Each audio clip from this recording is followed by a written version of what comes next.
أعوذ بالله من الشيطان الرجيم بسم الله الرحمن الرحيم والذين آمنوا وعملوا الصالحات أولئك أصحاب الجنة هم فيها خالدون صدق اللہ العظیم۔ اعوذ باللہ من الشیطان الرجیم بسم اللہ الرحمن الرحیم رب اشرح لی صدری ویسر لی امری واحلل عقدۃ من لسانی یفقہوا قولی۔ تمام سننے والوں کو السلام علیکم۔ اللہ تبارک و تعالیٰ کے کرم اور فضل سے، اس کی دی ہوئی توفیق سے جو صورت بقرہ کے نور کو ہم سمیٹ رہے ہیں اپنے دلوں میں، اپنے ذہنوں میں، اور اس کو منور کر رہے ہیں اپنے ذہنوں کو، اور روشنی حاصل کر رہے ہیں اسی سفر کو آگے بڑھاتے ہوئے، جو ابھی آپ نے تلاوت سورۃ بقرہ کی آیت مبارکہ کی سماعت فرمائی۔ والذین اور الذین جو لوگ آمنو ایمان لائے، عاملو اور انہوں نے کیے الصالحات اچھے عمل، اولئک یہی لوگ اصحاب والے الجنہ جنت والے ہوں، وہ فیہا اس میں خالدون ہمیشہ رہیں گے۔ اور جو ایمان لائے اور اچھے کام کیے وہ جنت والے ہیں اور انہیں ہمیشہ اسی میں رہنا ہے۔ تفسیر ابن کثیر میں مسند احمد میں سے حدیث ہے کہ رسول اللہ صلی اللہ تعالیٰ علیہ وآلہ وسلم فرماتے ہیں کہ گناہوں کو حقیر نہ سمجھا کرو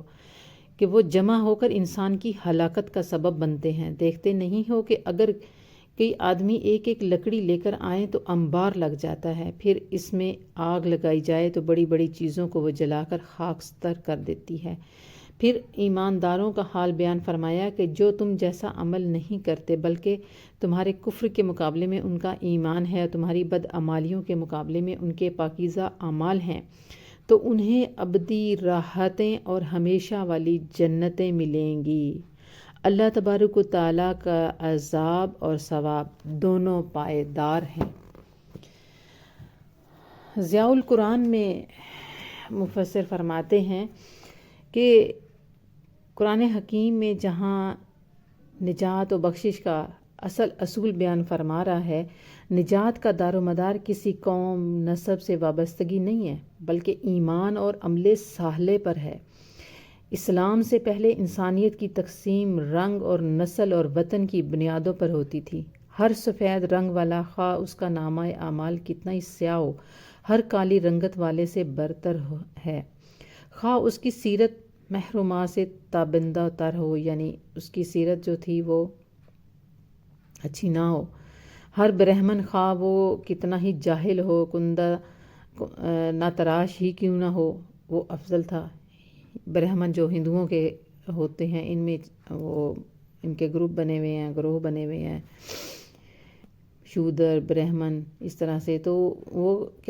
فرماتے ہیں کہ اس میں وہ کتنا بھی جاہل، ان پڑھ اور کچھ بھی نہ جانتا ہو اور کتنا ہی گندے کردار کا مالک ہو تو وہ اسے افضل سمجھا جاتا ہے کیونکہ وہ برہمن ہے، اور ہر فاضل اور کامل سے جسے کسی برہمن ماں نے جنم نہیں دیا۔ جرمنی کی حدود میں پیدا ہونے والا خواہ کتنا ہی خونخوار ہو اور ضیاءکار ہو کیوں نہ ہو، اپنی نجات میں لاجواب ہے۔ یعنی جرمنی کا یہ قانون ہے کہ جو ادھر پیدا ہو گیا وہ کتنا بھی سیاہکاریاں کرے، خونخوار کرے، لوگوں کا خون بہائے، لیکن اس کو نجات مل جائے گی کیونکہ وہ جرمنی کی نیشنلٹی رکھتا ہے۔ یہ شرف اسلام کو حاصل ہے کہ جس نے اپنی ان فاسد بنیادوں کو اکھیڑ کر پھینک دیا ہے، یعنی یہ جو غلط قسم کے قانون بنے ہوئے تھے ان کو اکھیڑ کر پھینک دیا ہے، اور انسانیت کی تقسیم کو مومن اور کافر، صالح اور فاسق، نیک اور بد کی اساس پر کی ہے، اور اس طرح سے بلا وجہ اترانے والوں سے فخر و مباحت کے سب جھوٹے اسباب چھین لیے گئے ہیں، اور نیکی اور تقوی کے میدان میں سبقت لے جانے والوں کے لیے کہ راستہ میں حائل ہونے والی سب چٹانوں کو ریزہ ریزہ کر دیا ہے۔ یہ اسلام کا ہی ایک انعام ہے انسانیت کے لیے، یہ اسلام کا ہی امتیاز ہے انسانیت کے لیے کہ رب تعالیٰ نے جو بنی اسرائیل بچھڑے کی پوجا کیا کرتے تھے اور ان کا خدا کے متعلق بھی بڑا نرالا سا ایک تصور بھی تھا، ایک طرف تو اس کے جبر و قہر کا یہ عالم کہ جو گناہ ان کے آباء و اجداد سے سرزد ہوا اس کے سزا صرف ان مجرموں تک محدود نہیں رکھتا بلکہ ان کی نسل سے قیامت تک جو اولاد ہوگی اسے ناکردہ گناہ کی سزا بھگتے گی، یہ ان کا عقیدہ ہے۔ اور دوسری طرف اس کے عفو و درگزر کی یہ کیفیت کہ کسی سنگین سے سنگین گناہ کے بارے میں بھی ان کے اصلی مجرم سے باز پرس نہیں، یعنی ان کا یہ عقیدہ ہے کہ کتنا بھی، یہ وہی بات آ گئی نا کہ جو کسی اچھے قبیلے سے ہے، جو کسی برہمن سے ہے، کسی اونچے قبیلے سے ہے، کوئی پیسے والا ہے، رئیس ہے، تو اس سے باز پرس نہیں ہوگی، وہ جتنا مرضی بڑا قاتل ہو، گناہ گار ہو، سیاہکار ہو، تو اللہ تبارک و تعالیٰ نے یہ سارے فرق مٹا دیے۔ قربان جاؤں اپنے مذہب پر کہ اللہ تبارک و تعالیٰ نے نبی پاک صلی اللہ علیہ وسلم کے ذریعے ایک ایک چیز کو کھلے عام ہمیں سمجھایا، نہ صرف سمجھایا بلکہ سرکار مدینہ سرور قلب و سینہ صلی اللہ تعالیٰ علیہ وآلہ وسلم کی اعلیٰ تعلیمات کے صدقے میں آگے خلفائے راشدین نے عمل کر کے دکھایا۔ حضرت عمر فاروق رضی اللہ تعالیٰ عنہ کا قیامت تک ایسا عدل کوئی کر کے دکھائے جو عدل حضرت عمر فاروق رضی اللہ تعالیٰ عنہ نے کر کے دکھایا، تو اس طرح سے یہ سارے ستارے میرے نبی پاک صلی اللہ علیہ وسلم کی تربیت کے صدقے میں ہمیں ملے، ہمیں یہ روشنیاں ملیں کہ حکم تو اللہ کا تھا لیکن اس کو پریکٹیکل اپنے کردار میں، اپنے افکار میں، اپنے اعمال میں کر کے دکھایا نبی پاک صلی اللہ علیہ وسلم نے، اور صحابہ کرام رضوان اللہ اجمعین کی زندگیوں میں یہ روشنیاں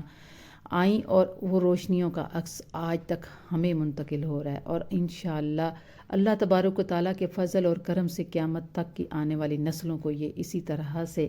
آگے منتقل ہوتا رہے گا اور اسی طرح سے شمع روشن ہوتی چلی جائے گی۔ رب تعالیٰ ہمیں حق بولنے، حق سننے اور حق سمجھنے کی توفیق عطا فرمائے۔ وما علینا الا البلاغ۔ صدق اللہ العظیم۔